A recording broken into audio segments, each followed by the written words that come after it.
Sabda TV. Assalamualaikum warahmatullahi wabarakatuh.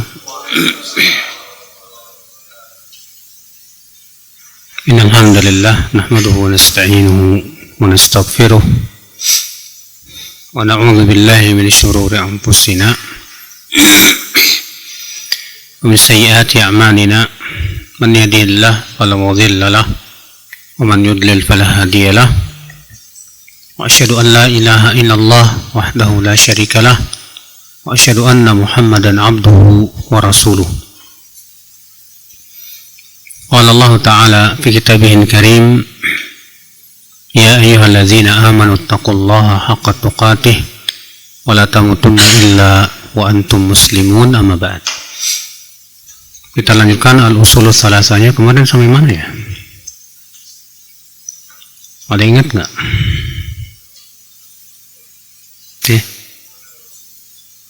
Apa? Mengenal Rasulullah SAW. Kemudian setelah mengenal Rasulullah itu wa ma'rifatu dinil islami bil adillah, mengenal agama Islam dengan dalil-dalilnya. Kata Syekh Muhammad bin Shalih Al-Utsaimin rahimahullah mensyarah,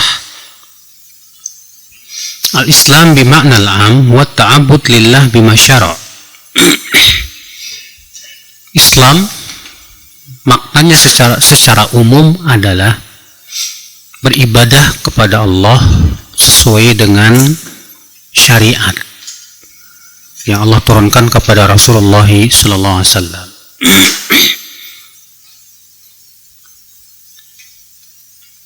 Al-Islam bil ma'na al-khas, adapun Islam secara maknanya yang sifatnya khusus, bima ba'da bi'satin Nabi sallallahu alaihi wasallam yahtassu bima ba'atsa bihi Muhammad.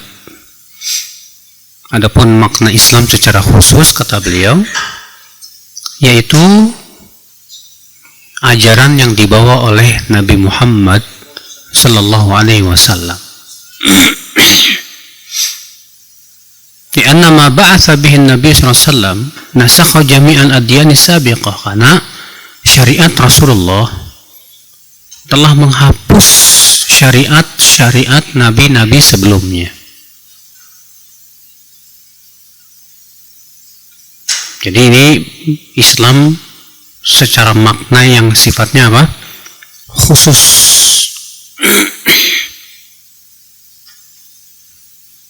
Bil adillah, dengan dalil-dalilnya. Dengan apa? Dengan dalil-dalilnya. Apa sih dalil itu, Mas?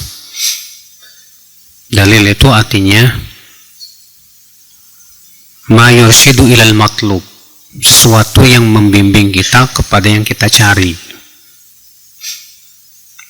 Di mana dalil ya ada dua macam. Ada dalil yang disebut dengan dalil sam'i,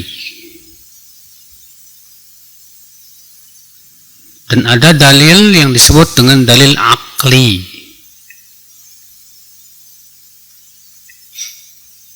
Yang pertama yaitu dalil sam'i. Apa dalil sam'i? Yang pertama yaitu Al-Quran. Dalil yang bersifat sam'i yang pertama yaitu apa? Al-Quran. Yang kedua yaitu hadis atau sunnah yang sah tentunya, karena yang dhaif tidak bisa dijadikan hujah.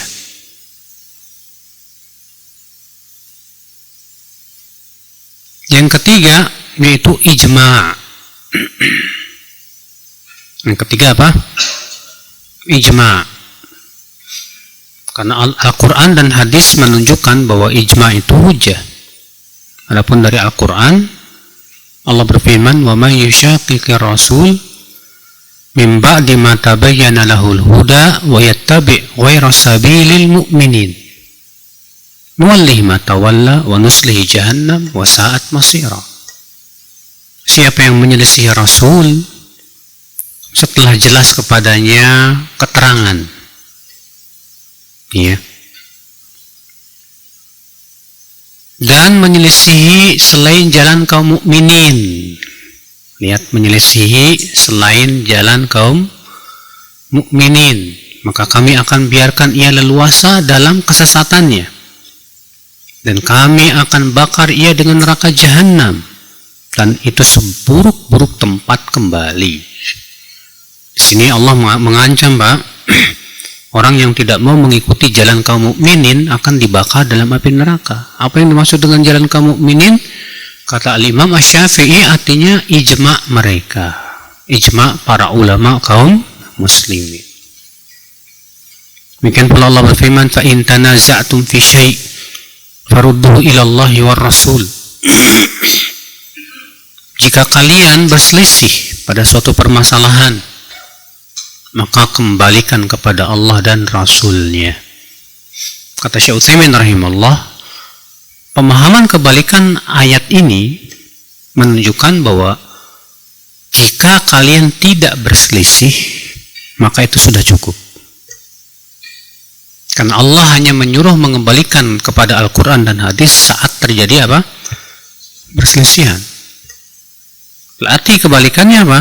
Saat tidak terjadi perselisihan alias itu ijma', ya, di ulama seluruh dunia tentunya, ya, bukan cuma ulama Indonesia atau ulama Saudi, enggak, tapi ulama seluruh dunia. Maka pada waktu itu cukup. Dan ini menunjukkan, kata Syekh Utsaimin rahimahullah, ya, bahwa ijma' itu hujjah, dalil. Kemudian yang ketiga, dalil yang sifatnya sam'i, yaitu qaulus sahabah, pendapat para sahabat.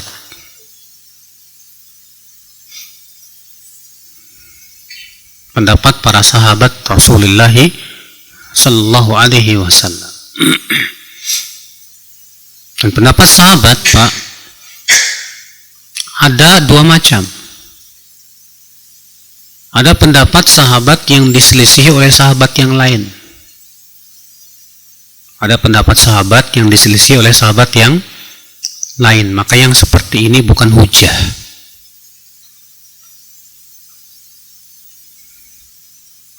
Yang kedua, pendapat sahabat yang tidak diselisihi oleh sahabat yang lain. Pendapat sahabat yang tidak diselisihi oleh sahabat Nabi yang lain. Maka yang seperti ini hujah. Karena ketika para sahabat tidak mengingkari dia, seakan-akan para sahabat semuanya setuju dengan pendapatnya. Iya. Maka pada waktu itu akal Islam ini menjadi hujah. Ini dalil sam'i, Pak, ya. Adapun dalil akli, yang pertama adalah qiyas. Kenapa qiyas disebut akli, Pak? Karena qiyas itu dipakai ketika sudah tidak ada nas dari Al-Quran dan hadis. Kalau Al-Quran, hadis, ijma' udah nggak ada nih, maka kita butuh untuk apa? Mengkiaskannya. Contoh misalnya, nggak ada dalilnya dari Al-Quran dan hadis tentang masalah hukum beras. Iya. Berarti kita harus mengkiaskan dengan yang ada di zaman Rasulullah SAW, yang satu ilat, sama ilatnya, Pak. Oh, ternyata kita dapati di zaman Rasulullah SAW itu ada namanya gandum. Ada namanya apa? Gandum. Ternyata ilat beras dengan gandum sama. Apa itu? Sama-sama makanan pokok. Sehingga para ulama menyamakan hukumnya. Ya, kenapa? Karena beras di zaman Nabi ada nggak, Pak? Nggak ada. Makanya syarat kias itu yang akan dikiaskan nggak ada di zaman Nabi, Pak. Kalau di zaman Nabi ada, iya, maka pada waktu itu namanya bukan kias, itu namanya dalil. Nah ini saudaraku sekalian, ya. Dan kias tentunya yang menggunakannya tidak boleh sembarangan, Pak.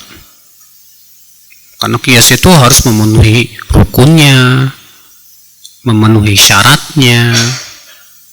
Demikian pula tangkihul manatnya, bagaimana cara menilai ilatnya, ya. Itu membutuhkan kepada kemampuan yang luar biasa, kefakihan. Kalau antum belajar ilmu usul fikih, ya, pelajaran usul fikih yang paling luas itu kias, Mas. Yang paling panjang pembahasannya itu masalah apa? Kias, karena memang kias ini luar biasa. Jangan sampai main kias-kiasin aja gitu, Pak. Kayak orang yang mewajibkan zakat profesi. Dikiaskan kepada apa katanya? Zakat profesi itu dikiaskan kepada petani. Dari sisi apa katanya? Karena sama-sama profesi. Profesi petani katanya. Tapi ketika kita tanya, oke, kamu mengkiaskan zakat profesi dengan petani, oke. Jadi katanya petani itu profesi. Maka antum sebagai manajer, direktur yang sifatnya profesi, ya sama kata mereka. Namun Pak, kias ini dagelan. Saya katakan dagelan kenapa? Main dagelan itu artinya apa? Main-main. Pas ketika kita tanya kepada mereka yang mewajibkan zakat profesi, berapa persen yang dikeluarkan? Jawabnya apa? 2,5%.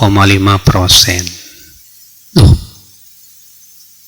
yang namanya pertanian tuh nggak ada 2,5%, Mas. Ya. Loh, dikiaskan kemana? Kata mereka, ke emas. Loh, tadi bilangnya dikiaskan kepada apa? Pertanian. Sekarang dikiaskan kepada apa? Emas. Apa kata mereka? Soalnya beda hasilnya, Mas. Kalau petani itu biji hasilnya. Kalau pekerja duit. Lah kan berarti dia mengakui kalau kiasnya batil. Ya, hasilnya aja sudah berbeda. Kalau petani menghasilkan apa? Beras, biji-bijian. Kalau antum yang kerja menghasilkan apa? Duit. Akhirnya mereka mengatakan duit beda ilat sama biji-bijian. Oke, kalau begitu jangan kiaskan dong kepada pertanian, kiaskan ke emas seluruhnya. Dan syarat zakat emas apa? Kalau sudah nisab pertama. Yang kedua apa? Kalau sudah lewat 1 tahun haul. Antum gaji berapa? Hah? 6,5. Dalam sebulan habis nggak? Atau masih ada? Ditabung. Oke, tabungannya udah berapa? Ini jadi nanya pribadi.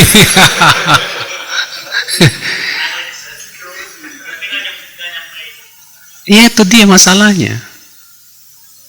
Ini tiap bulan langsung dipotong 2,5%. Zakat macam apa itu? Zakat emas itu dipotongnya setelah setahun, Mas. Itu pun kalau nisabnya ada. Orang tabungan cuma 20 juta, 10 juta. Mana sama dengan emas? Emas itu nisabnya 85 gram gram. Atau sama hampir dengan 45 juta. Ya. Nah, ini saudaraku sekalian, makanya ini namanya kias yang batil. Kias yang apa? Yang batil. Iya. Jadi sekali lagi menggunakan kias itu harus hati-hati.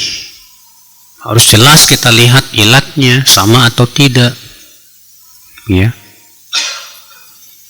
Kemudian di antara dalil sam'i akli yang disebutkan oleh para ulama yang disebut dengan maslahat mursalah. Maslahat apa? Mursalah itu termasuk dalil akli. Apa itu maslahat mursalah? Yaitu suatu perkara dipandang maslahatnya sangat besar.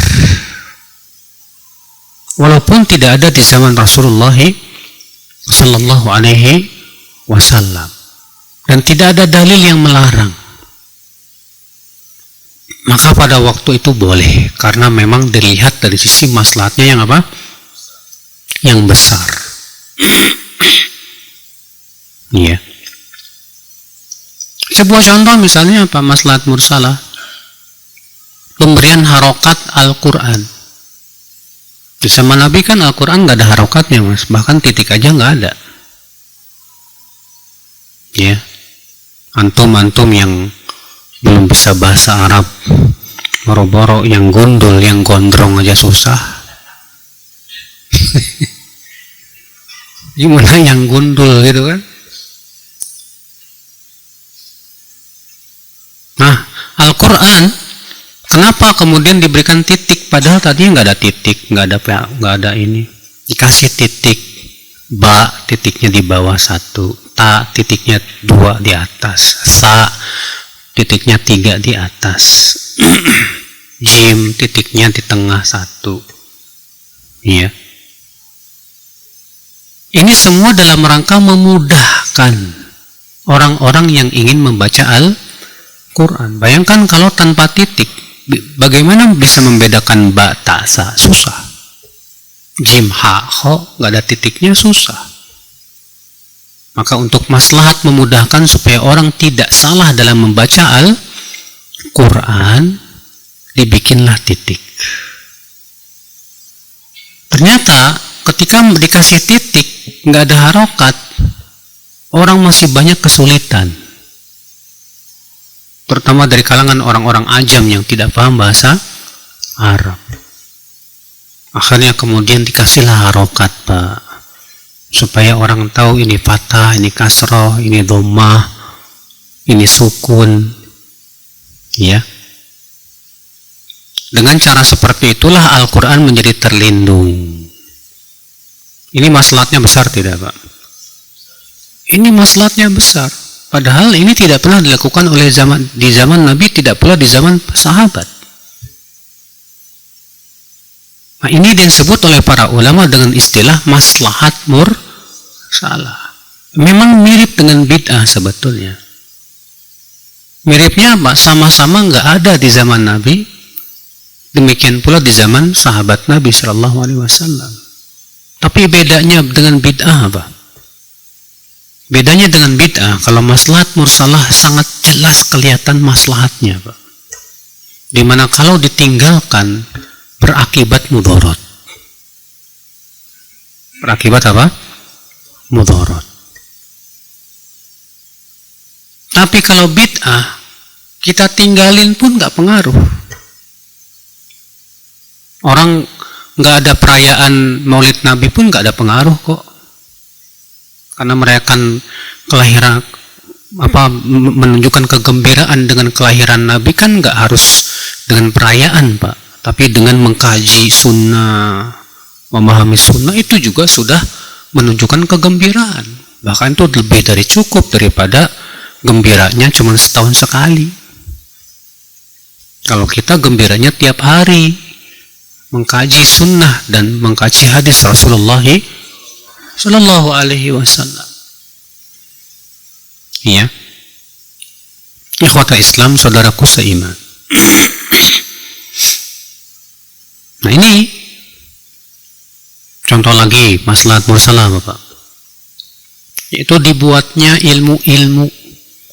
Ada ilmu fikih, ilmu hadis, ilmu usul fikih, ilmu nahwu, ilmu sorof.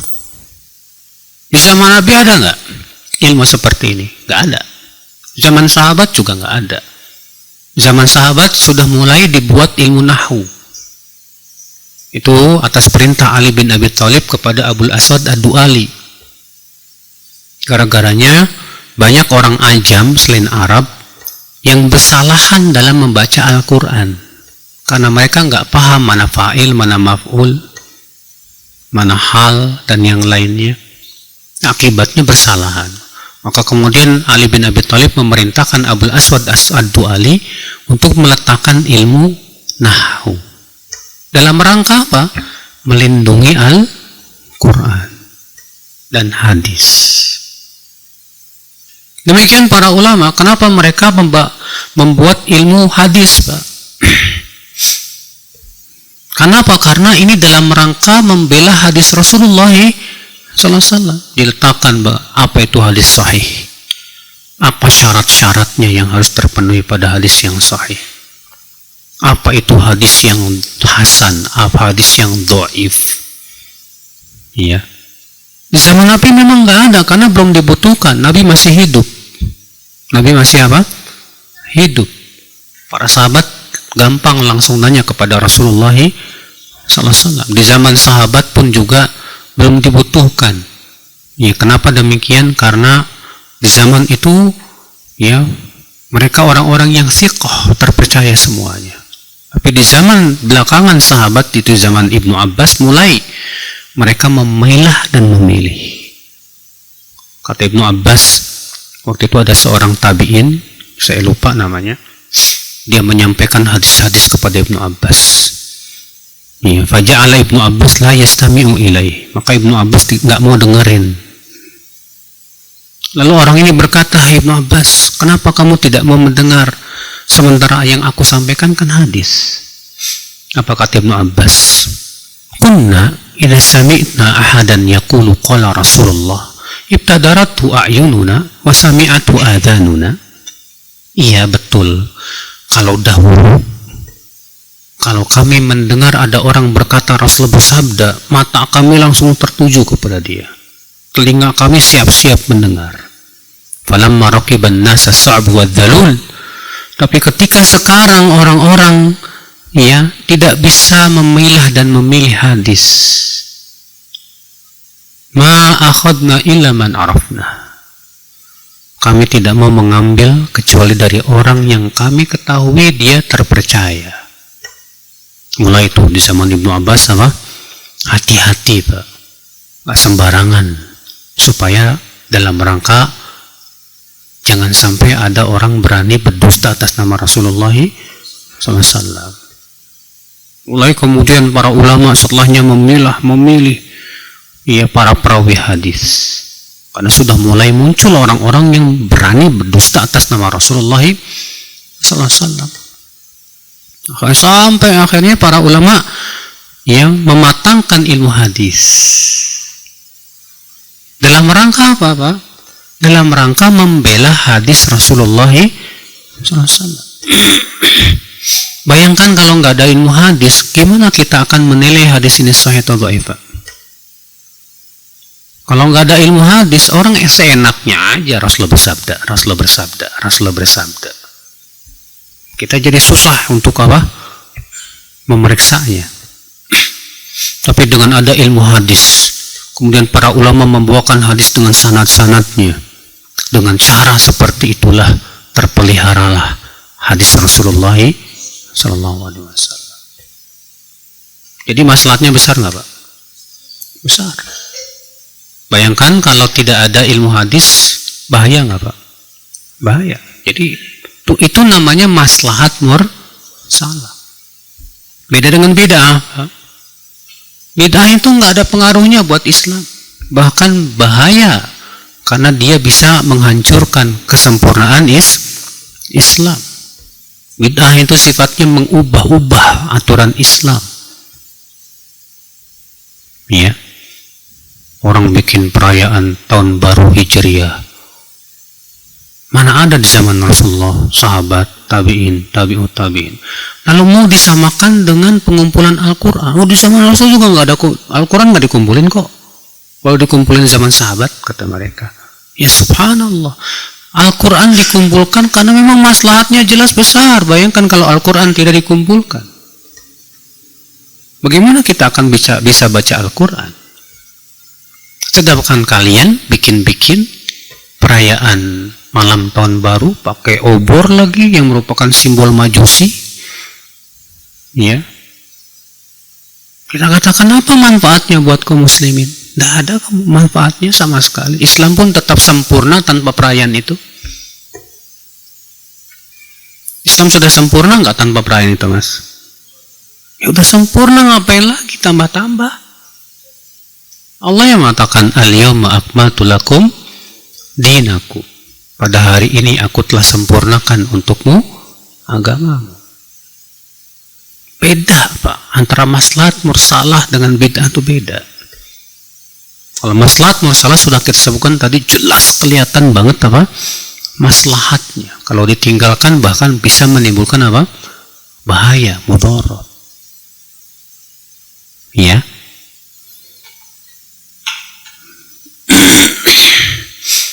Nah ini ya, adapun tentang masalah pembahasan dalil secara lengkap itu adanya dalam ilmu usul fikih, Mas.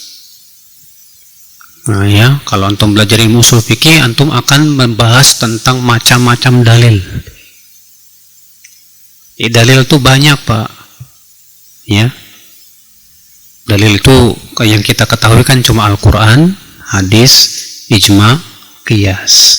Tapi kalau antum belajar ilmu usul fikih, akan antum dapatkan banyak lagi perkara yang lain yang dimasukkan oleh para ulama dalam kategori dalil. Namun yang paling pokok adalah Al-Quran dan hadis. Yang lain ditunjukkan oleh Al-Quran dan hadis Nabi Sallallahu Alaihi Wasallam. Nah, kita mengenal agama Islam penting pakai dalil, Mas. Harus berusaha kita tahu landasannya apa. Ketika antum sholat takbiratul ihram, Allahu Akbar, sejajar pundak atau ini atau begini, atau harus paham landasannya apa. Kalau cuma kita ngikut-ngikut doang tanpa kita tahu landasannya, Pak, ilmu kita nggak kokoh. Karena agama kita ini memang agama yang ilmiah. Agama Islam itu agama apa? Agama ilmiah. Agama Islam tidak mengajarkan kita cuma sebatas ikut-ikutan tanpa apa? Tanpa mengetahui dasarnya apa, keterangannya apa. Makanya ya, seorang ustadz yang berbicara tentang masalah agama, dia diminta untuk bisa memahamkan kepada murid-muridnya ya tentang dasar-dasar keterangan dalil dalam setiap permasalahan yang dia sampaikan. Seorang ustadz jangan sampai hanya mengajarkan kepada muridnya taklid aja. Udah ente ikut aja deh, nggak usah nanya dalil. Lah gimana? Kapan pinternya murid kayak kalau digituin? Udah ikut aja. Percuma saya tak jelasin juga kamu nggak bakalan paham lah. Justru kan ustadz tugasnya memahamkan.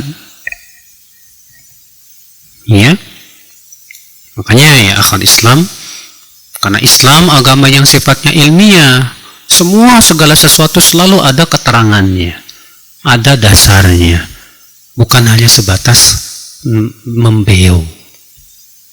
Ya, maka kewajiban kita adalah pahami Islam dengan dalilnya, dan tidak terlarang seorang murid bertanya kepada gurunya, Ustadz, apa dalilnya?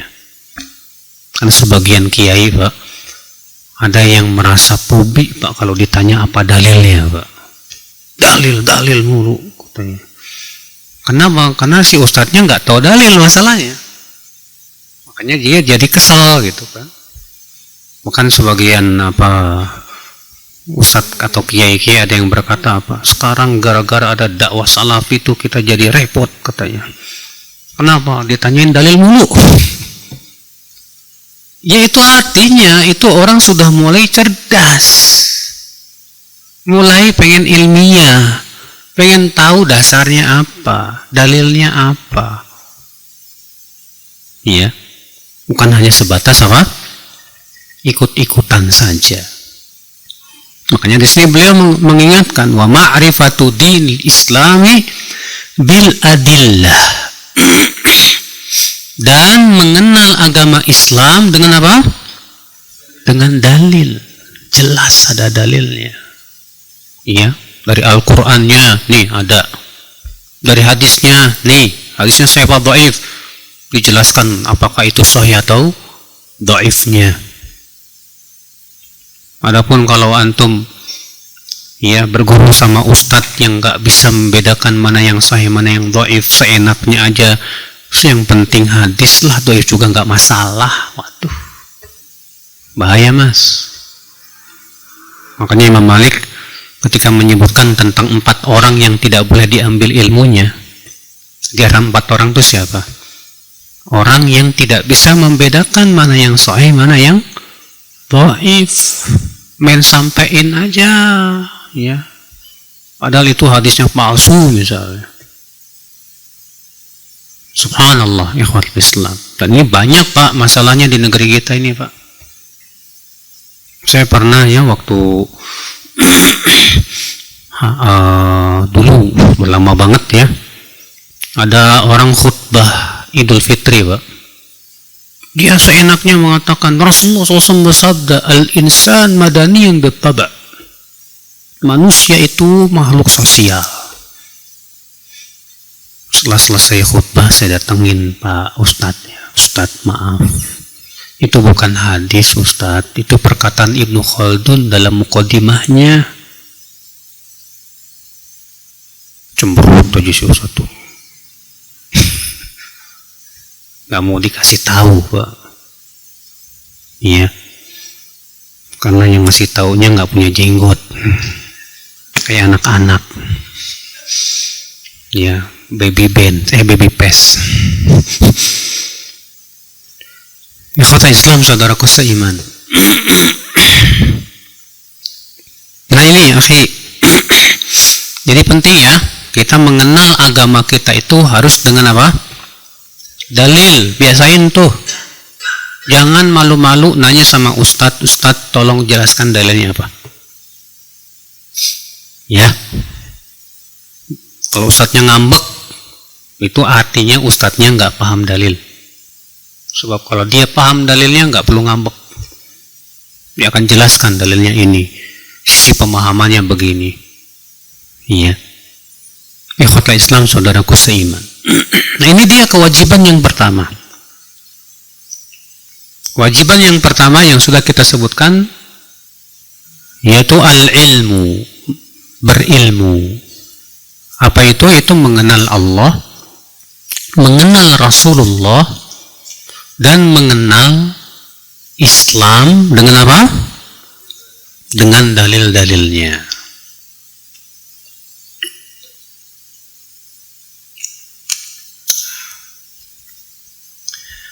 Sekarang kewajiban yang kedua, as-saniyatu al-amalu bih,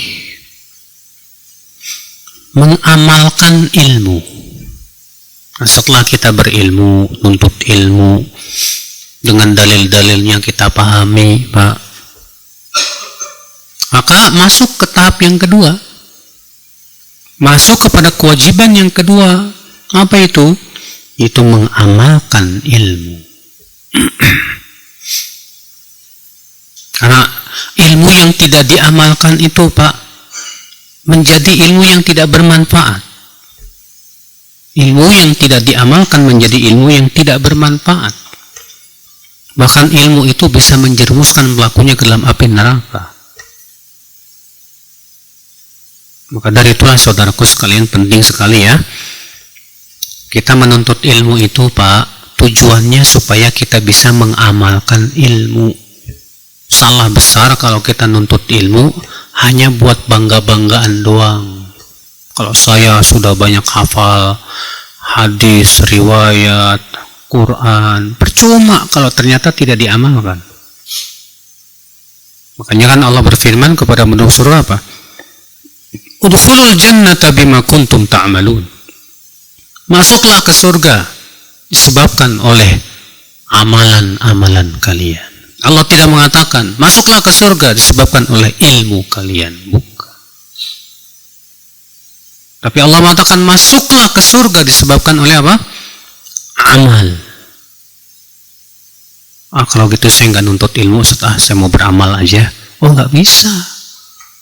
Bagaimana ilmu amal Anda akan lurus tanpa ilmu? Nggak mungkin.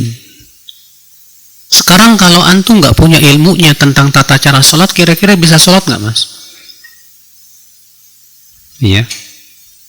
Gimana Anda akan sholat sementara Anda tidak punya ilmunya? Wajib menuntut ilmu dulu, harus. Makanya kata Imam Bukhari, bab al-ilmu qabla al-qawli wal amal, yang sedang sebutkan. Berilmu dulu.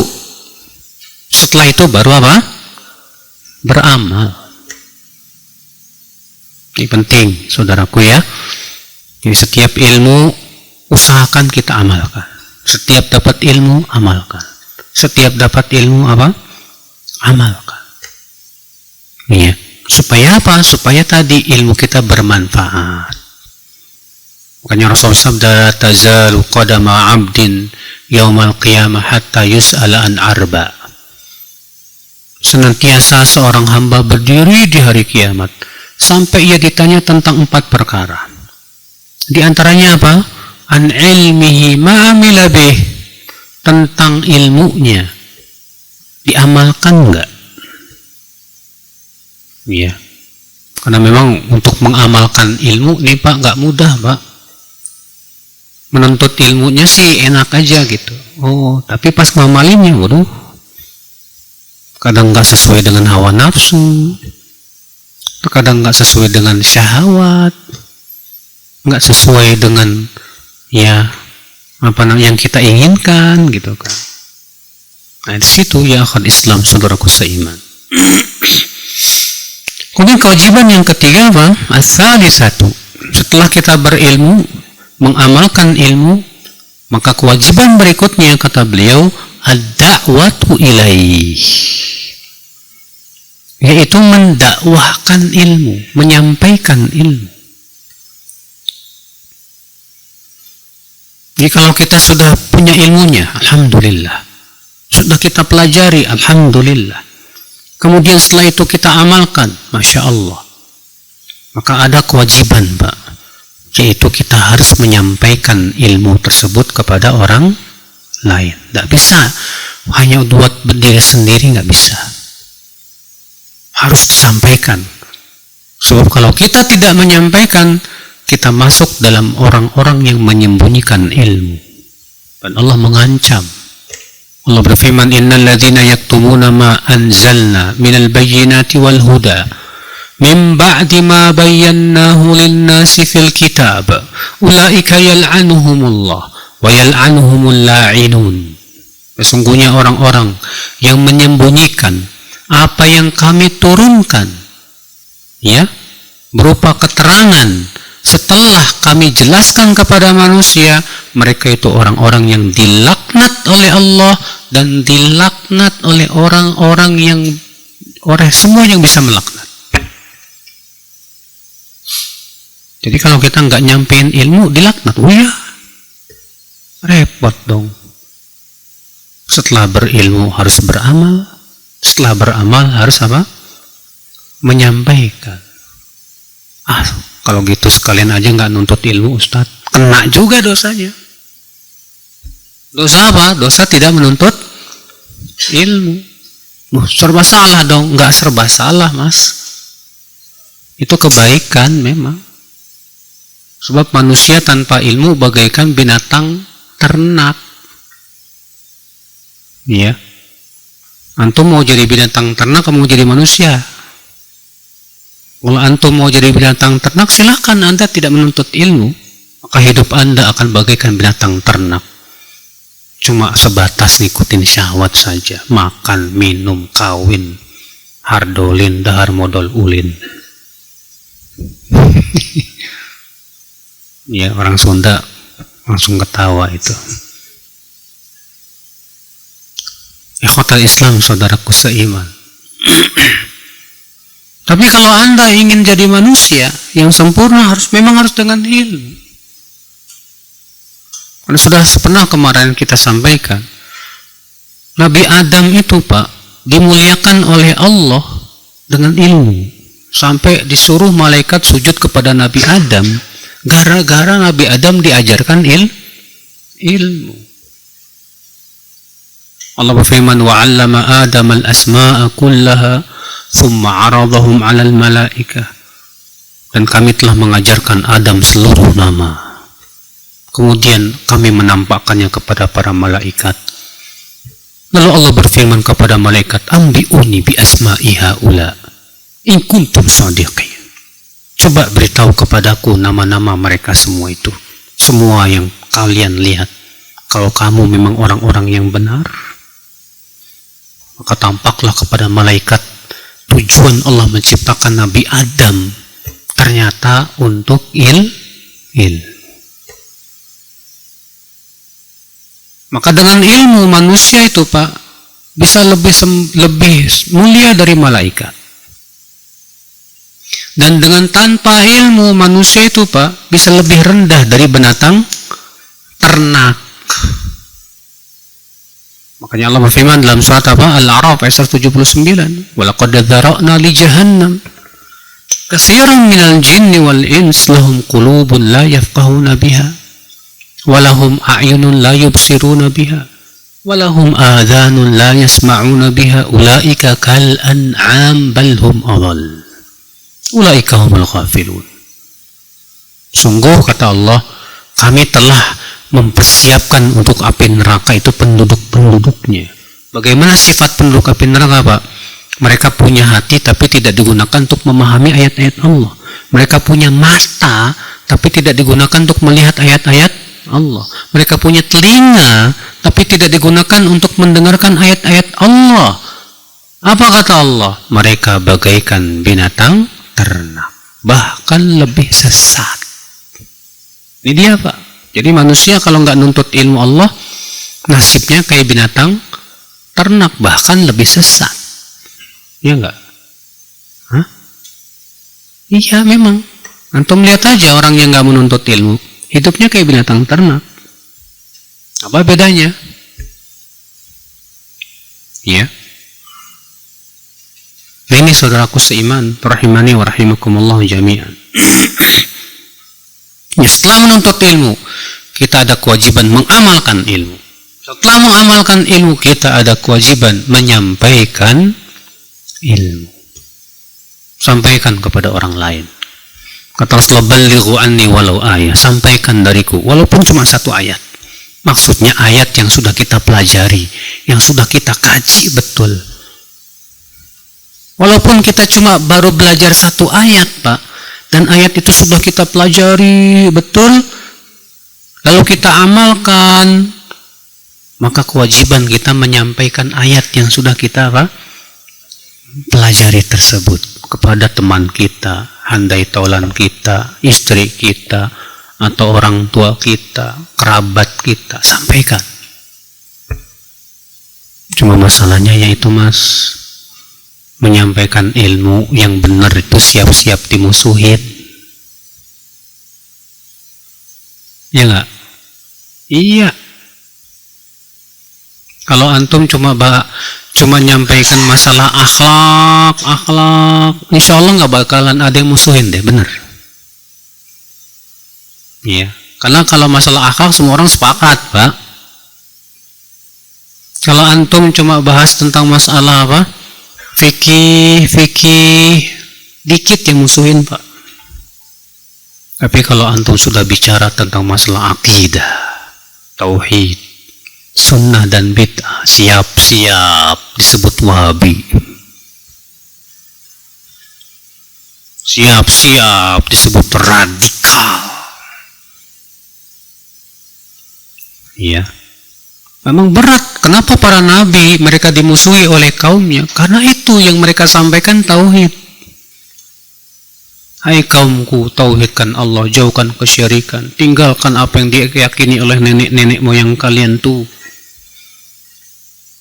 marah, nggak sedih ya, enak aja Tuhan saya nggak dianggap Tuhan. Berat memang Pak, menyampaikan ilmu yang benar itu resikonya tadi apa? Dimusuhi orang. Makanya antum kalau nggak siap dimusuhin jangan berdakwah. Tapi kalau antum nggak menyampaikan ilmu kena ancaman juga. Mendingan dimusuhin apa diancam azab api neraka ya Mas ya? Ya mendingan dimusuhin lah, nggak apa-apa daripada diazab dalam api neraka. Ya, makanya Allah memuji orang-orang yang menyampaikan risalah dan dia hanya takut kepada Allah. Alladzina yuballighuna risalatillah wa yakhshawnahu wa la yakhshawna ahadan illallah. Itu orang-orang yang menyampaikan risalah Allah dan mereka hanya takut kepada Allah dan tidak takut kepada siapapun di selain Allah. Nah, ini berat, memang berat. Iya. Nah, ini Pak dakwah. Jadi menyampaikan ilmu itu Pak kewajiban semua yang menuntut ilmu. Sesuai dengan kapasitas ilmu masing-masing dan menyampaikan ilmu tuh nggak harus di podium Pak, nggak harus ceramah kayak gini, nggak.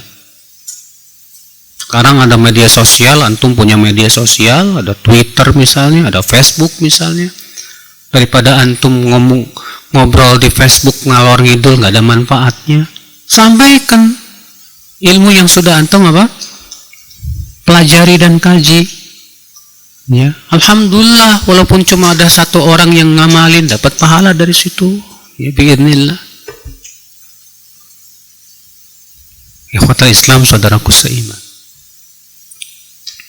Nah ini saudaraku seiman ya. Ini kewajiban yang ketiga. Kewajiban yang keempat, kemudian beliau berkata, as-sabru 'alal adza fi.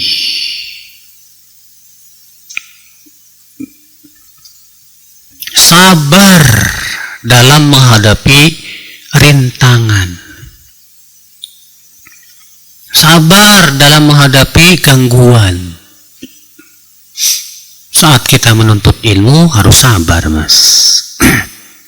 Banyak orang yang nggak sabaran nuntut ilmu, pengen langsung mateng, pengen langsung ceramah kemana-mana, padahal ilmunya belum mateng. Akhirnya jadi dai karbitan. Ya, bahaya. Sabar dulu, biar matang dulu ilmu kita. Antum belajar bahasa Arab memang nggak butuh sabar Mas. Belajar bahasa Arab nggak? Dikitnya sampai mana? Sorof udah sorof. Palalu. Insya Allah. Butuh sabar.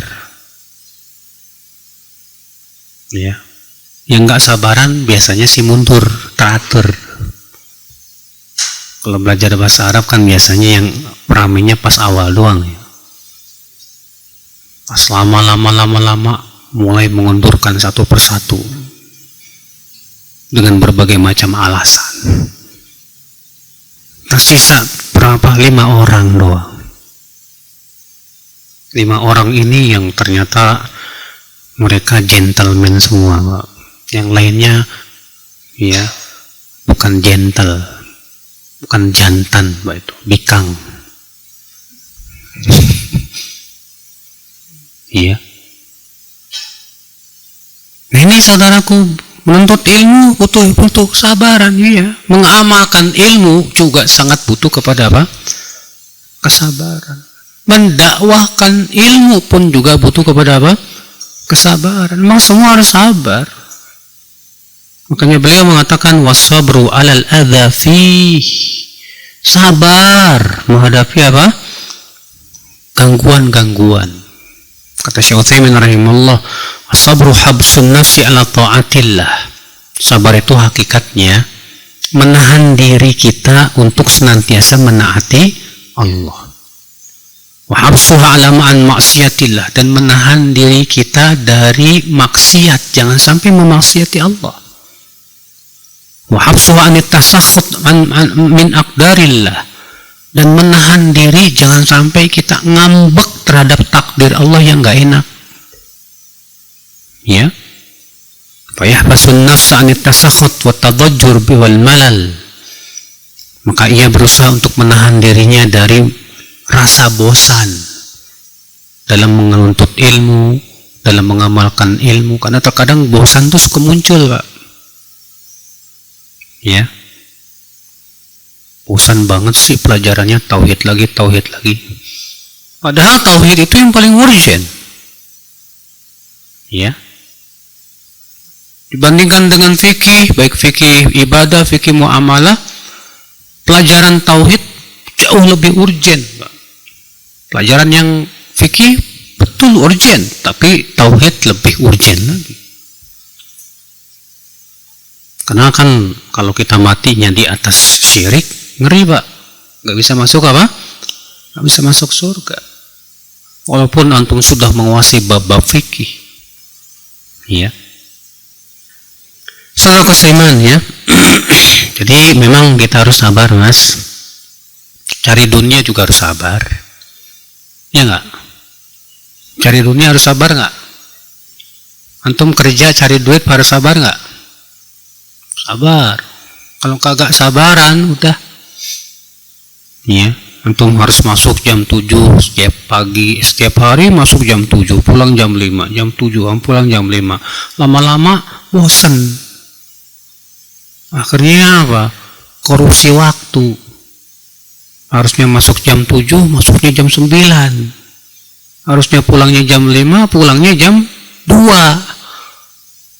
Ya. Akhirnya apa? Penghasilannya sebagiannya jadi haram, Mas. Karena dia nggak berhak untuk mengambilnya. Iya. Gara-gara apa? Gara-gara nggak sabar. Harus sabar, Pak, sabar. Memang sabar tuh mudah banget sih diucapin sih, Mas. Sabar ya. Tapi pas pelaksanaan prakteknya, aduh, ya Allah ya Rabbi. Ya, susah, Pak. Karena kesabaran ini memang panas, Pak. Makanya Rasulullah SAW mengumpamakan sabar itu seperti apa? Sinar matahari. Sabru dhiya. Antum kalau di bawah matahari dijemur panas nggak, Pak? Panas itu. Tapi sinar matahari bermanfaat banget untuk kehidupan manusia.